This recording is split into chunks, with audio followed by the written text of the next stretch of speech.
What is it? It's a hot fudge sundae. Just eat it. It's good, huh? That's the sweetest onion I ever tasted. In the last video, we got a taste of how to handle categorical variables by testing the means. This time, I want to look at the output and talk about that prediction equation before we input the years. Here's the output we were looking at before. I specifically want to play with these numbers right there to show you more clearly what's going on.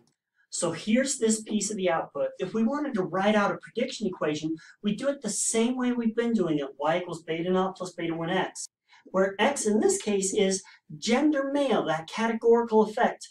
So the question is, how do we handle this? Someone who hasn't had stats would be confused by the math here. But the answer is you need to look at which category you're talking about, whether it's females or males. If we're talking about females, then this value is 0 because it's gender male, either 0 or 1, 0 for female because female was first alphabetically, and that's why R says male right here, so you know, when does this become a 1?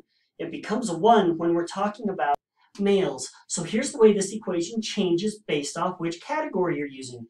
And you can see why we chose to use zeros versus... I can see you on the webcam, it's on the computer right now. You're not getting away with anything. With 0 times whatever number, that means this particular part just becomes that number, the 54.72. So how do we interpret this number?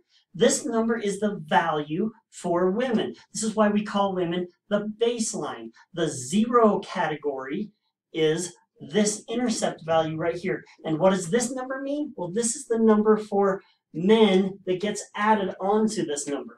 So this number tells us where women start. This is how much more men get. And here's the final salary for men. Understanding this 0-1 nature will help us a lot, especially when we start going into what do you do if you have more than 2 categories, because then it gets a little trickier.